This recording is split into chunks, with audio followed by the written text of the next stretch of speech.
नमस्कार, मैं आरबी सिंह यादव और आप देख रहे हैं मेरा YouTube channel RB Singh Yadav editor. आज आगरा में जो घटना घटी है और वो भी प्रदेश के मुख्यमंत्री श्री योगी आदित्यनाथ के दौरे के समय, ये बहुत बड़ी बात है। समाजवादी पार्टी के सांसद रामजीलाल सुमन के घर पर हमला हुआ और उसमें जो चीज़ें सामने निकल कर के आई हैं वो हम आपके सामने रखते हैं। इस मामले में रामजीलाल सुमन के पुत्र जो रंजीत सुमन हैं, पहले वो उत्तर प्रदेश की जलेसर विधानसभा से मिनिस्टर रह चुके हैं, विधायक रह चुके हैं। और वो जब अपने घर आए तब उन्होंने देखा कि भारी मात्रा में तोड़फोड़ हुई है। उन्होंने ये भी बताया कि कुछ सिपाही भी घायल हुए हैं, लेकिन उन्होंने आरोप लगाया कि पुलिस हमको 2 दिन से लगातार प्रोटेक्ट करने की बात कर रही थी, कह रहे आपको कोई खतरा नहीं है। लेकिन जिस कॉलोनी में वो रहते हैं, एडीए की कॉलोनी है एमजी रोड पर और बिल्कुल थाने के सामने, उस कॉलोनी के दोनों गेट बंद रहते हैं। गेट किसने खोला, कैसे हुआ, क्या हुआ, ये तो हम नहीं जानते, लेकिन गेट खोल करके और करणी सेना के तमाम पदाधिकारी बुलडोजर लेकर के उनके घर पर आ गए। शायद वो सुमन जी के घर को गिराने के मूड में आए होंगे निश्चित तौर पर। आप जानते हो रामजीलाल सुमन एक जननेता हैं और उनके घर पर सैकड़ों की संख्या में कुर्सियां वगैरह रखी रहती हैं, लोग आते जाते हैं, मिलते जुलते हैं उनसे। पहले हमला हुआ, कुर्सियां तोड़ी गईं, कुर्सियां फेंकी गईं और वो कुर्सियां पुलिस पर भी फेंकी गईं। पुलिस ने बैरिकेटिंग लगा करके बुलडोजर को रोकने की भी कोशिश की। कुछ इस तरह का एक वीडियो हमारे पास है, वो हम दिखाएंगे।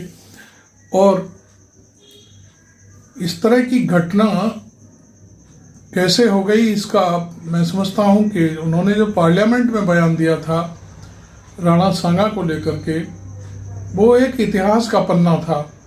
भारतीय जनता पार्टी और हिंदू संगठन जो औरंगजेब को लेकर के, मुगलों को लेकर के रोजाना गाली गलौज करते रहते हैं, तमाम चीजें बातें करते हैं, उस पन्ने के आगे एक पन्ना रामजीलाल सुमन ने पलट दिया। यह बात अखिलेश यादव ने अपने एक वीडियो में कही है, वो भी मैं आपको दिखाऊंगा। जब वो पन्ना पलटा गया तो निश्चित तौर पर जब पैरेलल अध्ययन होता है, पैरेलल आलोचना होती है, तो उसमें रामजीलाल सुमन ने क्लियर किया कि जो इब्राहिम लोदी था, दिल्ली के शासक था, वो यहाँ पर हिंदुस्तान में बहुत ही गलत काम कर रहा था, लोगों को परेशान करता था। उसको हटाने के लिए राणा सांगा जो राजस्थान के शासक थे, वो मुगलों को लेकर के आए। बाबर को उन्होंने निमंत्रण दिया और कहा कि आप जो है इब्राहिम लोदी को भगाओ और उसमें भगाने में हमारी मदद करो। बाद में वो क्या चीज़ें हुई वो सब इतिहास है, आपको मालूम है। और इसी बात पर सुमन जी ने जो शब्द कहे, उस पर पार्लियामेंट में कोई व्यक्ति जवाब देता, कोई बात होती, ये बात वहाँ न होकर के ये अब जनता में फैल गई और एक जन आंदोलन जैसा बन गया है। पूरे देश से रामजीलाल सुमन के ऊपर जूता फेंकने, जूतों की माला पहनाने, उन्हें कालिख पोतने और इस तरह के तमाम वीडियो आ रहे हैं। फेसबुक पर, व्हाट्सएप पर बहुत सारी चीज़ें चल रही हैं। हालांकि वो मैं समझता हूं कि दूर दराज की बातें हैं और लोग बात कर रहे हैं, लेकिन आज रामजीलाल सुमन के घर पर बुलडोजर लेके पहुंच जाना और वो भी शहर में मुख्यमंत्री का भ्रमण कार्यक्रम हो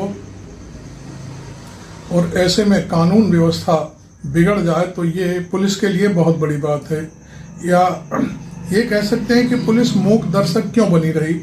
उसको जब मालूम था कि ये लोग करणी सेना के लोग, पहले भी कई जगह इनके हमले होते रहे हैं राजस्थान में, आपको मालूम है, तो उस चीज को ध्यान में रखते हुए रामजीलाल सुमन के घर की सुरक्षा व्यवस्था क्यों नहीं बढ़ाई गई। रामजीलाल सुमन कोई नॉर्मल व्यक्ति नहीं है, वो राज्यसभा के सदस्य हैं और उत्तर प्रदेश में एक बड़ी पार्टी के राज्यसभा मेंबर हैं।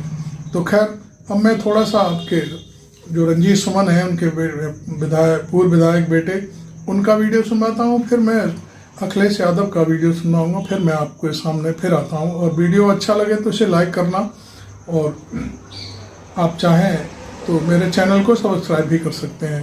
इसी तरह की ताज़ा तरीन खबरों के लिए आप हमें सहयोग करें। और सहयोग, मैं कोई आपसे आर्थिक मदद नहीं मांग रहा हूँ, बल्कि ओनली आप मेरे चैनल को सब्सक्राइब कर लें बस।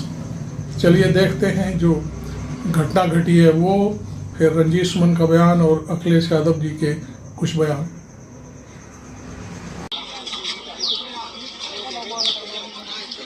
हमारी पुलिस फोर्स है उनके घर के आसपास। सुमन जी दिल्ली में हैं, पार्लियामेंट चल रही है इस समय।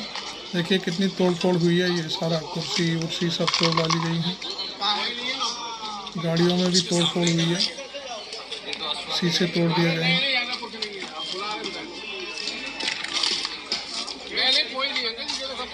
ये देखिए गाड़ियों के शीशे तोड़ दिए। कोई नहीं है, पुलिस की है, आपको बोलिए।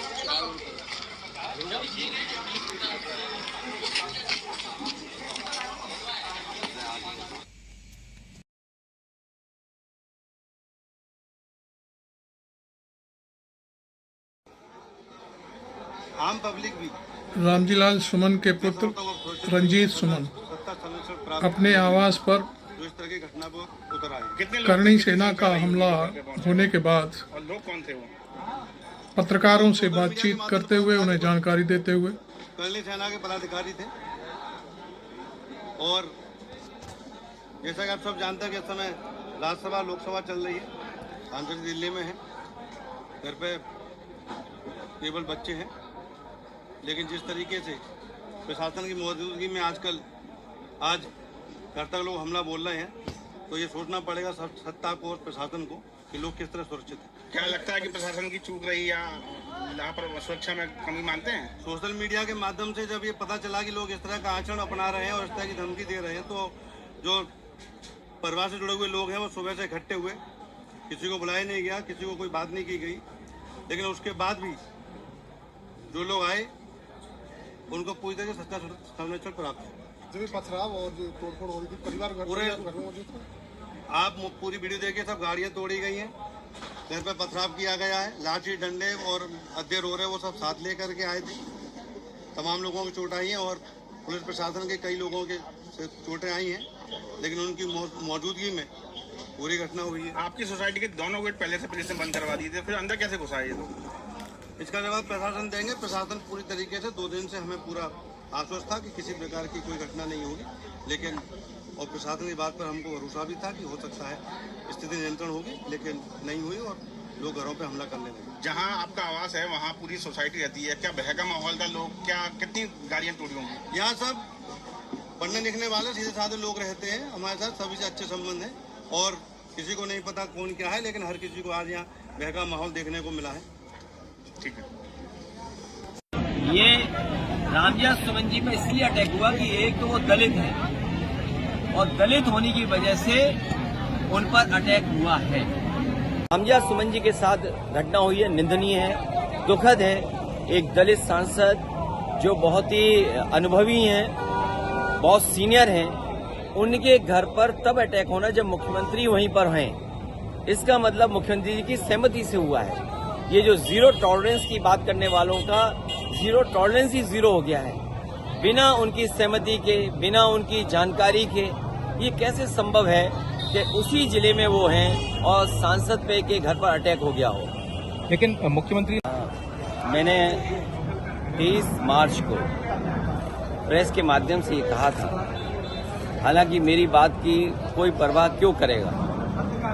इतिहास और इतिहास के पन्ने, चाहे हम हों चाहे भारतीय जनता पार्टी के लोग हों, हम लोगों को किसी को भी इतिहास के पन्ने नहीं पलटना चाहिए। क्योंकि इतिहास में क्या घटना घटी है, हम इतिहास की उन किताबों को पढ़ रहे हैं, उसकी इंटरप्रिटेशन अपने हिसाब से कर रहे हैं। भारतीय जनता पार्टी ने जब भी इतिहास के पन्ने पलटे हैं तो वो पन्ने पलटे जिससे उन्हें पॉलिटिकल लाभ क्या हो सकता है और राजनीतिक लाभ के साथ साथ नफरत किससे फैल सकती है, कौन राजा था, कौन महाराजा था, किसने क्या किया, वो इतिहास की बात है। आज हम आगे बढ़ने की बात करें और जो रामजिया सुमन जी के साथ घटना हुई है निंदनीय है, दुखद है। एक दलित सांसद जो बहुत ही अनुभवी हैं, बहुत सीनियर हैं, उनके घर पर तब अटैक होना जब मुख्यमंत्री वहीं पर हैं। इसका मतलब मुख्यमंत्री जी की सहमति से हुआ है।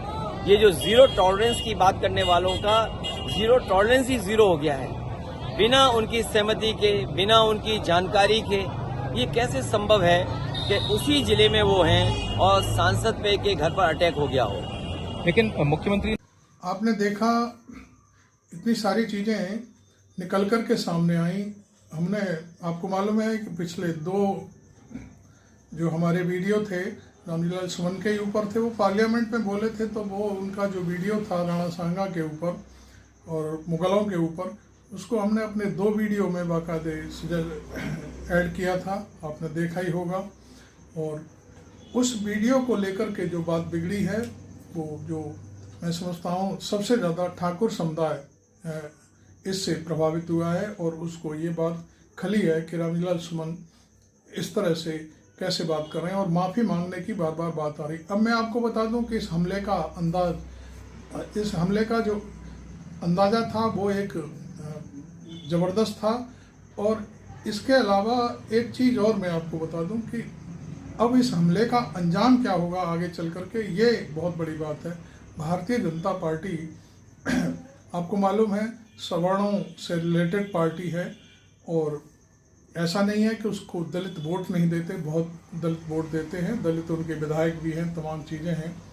लेकिन क्या एक दलित नेता जो राष्ट्रीय स्तर का नेता है, केंद्रीय मंत्री रहे हैं पहले, उसके ऊपर इस तरह का हमला करके क्या भारतीय जनता पार्टी को इसमें अपना नुकसान दिखाई नहीं दे रहा है? क्योंकि दलित समुदाय हमेशा क्रिया की प्रतिक्रिया करता है। वो तलवार चलाने तो आपके सामने आ नहीं सकता, लाठी डंडे लेकर के नहीं आ सकता, लेकिन निश्चित तौर पर मैं आपको बता दूं कि वोट करने के लिए वो इस मामले पर जब वोट पड़ेगा तो उसका ज़रूर ध्यान रखेगा। जहां तक मेरा अपना अनुभव है अपनी पत्रकारिता के जीवन में, लोग बहुत कुछ सोचते हैं, समझते हैं। और यहाँ की जो जाटव महासभा है जो 14 अप्रैल को बाबा साहब भीमराव अंबेडकर की जब बहुत बड़ी जयंती निकालती है, आपको मालूम है उसका इतिहास में थोड़ा सा मैं आपको बता दूं कि आगरा में राम बारात निकलती थी और इसी तर्ज पर शायद 70 के दशक में यहाँ पर जाटव समुदाय ने भी बाबा साहब की शोभा यात्रा निकालने की मांग की थी और उस समय बहुत बड़ा एक दंगा हुआ था। तमाम लोगों ने ये कहा था कि ये शोभा यात्रा कहाँ से होकर निकलेगी, तो शायद रावतपाड़ा के इलाके में जहाँ वो दरेसी वगैरह है वहाँ पर ये दंगा हुआ, वहाँ कई लोग मारे गए। और उस दंगे के बाद कई नेता उभर कर के सामने आए। इसमें मैं समझता हूँ कई एक लोग थे जो उनकी तो अब डेथ भी हो चुकी है। खैर, मैं आपको बता दूं कि तब से लेकर के आज तक शोभा यात्रा, जो बाबा साहब की शोभा यात्रा है, वो निकलती है, उसे कोई रोक नहीं पाया। बहुत सारे लोगों ने इंतजाम किए। मैं समझता हूं कि यहाँ का वैश्य समुदाय भी नहीं चाहता, ठाकुर समुदाय भी नहीं चाहता और दूसरे लोग भी नहीं चाहते कि इस तरह की शोभा यात्रा निकले। लेकिन ये शोभा यात्रा आज तक निकल रही है और उसे शासन से, जब जब उनका कभी शासन आता है, मायावती का शासन हो, शायद मुलायम सिंह यादव और अखिलेश यादव की सत्ता रही हो, शोभा यात्रा के लिए हमेशा फंडिंग की जाती है, उनकी व्यवस्था की जाती है, उनके रास्ते पर रंगाई पुताई और सजावट के कार्यक्रम किए जाते हैं। जहाँ जहाँ अम्बेडकर के नाम से जो बगीचियाँ हैं, पार्क हैं, उनमें सजावट की जाती है। इस बात को चाहे कुछ भी कह ले, हमला करके रामजीलाल सुमन का मुंह बंद करने की कोशिश भले ही कोई करे, लेकिन शायद रामजीलाल सुमन इतने कमज़ोर नेता नहीं है कि ऐसे हमले से या इस तरह की बातों से शायद किसी के सामने झुकेंगे। मेरा जहाँ तक उनके बारे में जो सोचना है वो ये है तो मैं आपको बता दूं कि अब कोई अकेले नेता नहीं रह गए हैं। पार्टी के राष्ट्रीय अध्यक्ष अखिलेश यादव ने भी अपना बयान दिया है और वो उनके समर्थन में है। हो सकता है कि इस तरह का टकराव बढ़ा तो निश्चित तौर पर भारतीय जनता पार्टी को जो दलित समुदाय है उसके वोट से विरत होना पड़ेगा। मेरा ये अपना अनुमान है। बाकी क्या भविष्य के घर में क्या चीज़ है, क्या रखा हुआ है, ये इस पर मेरा अभी से मैं कोई बात कहूँ तो ये बड़ी बात होगी। खैर, आज के घटनाक्रम को लेकर के मैंने ये बात कही है और अभी तक मैंने कई बारी सोचा कि मैं डायरेक्ट रामविलास सोमन से बात करूं, लेकिन वो वहाँ हाउस में थे तो उनसे बात नहीं हो पाई। और अब चलिए मैं इस वीडियो को तो यहीं समाप्त करता हूं। आगे की जो कार्रवाई होगी मैं आप तक ज़रूर पहुंचाऊंगा। Thank you very much. आप चैनल को सब्सक्राइब जरूर कर लीजिए और जब वीडियो अच्छा लगा हो तो इसे लाइक कर लीजिए। मैं आरबी सिंह यादव।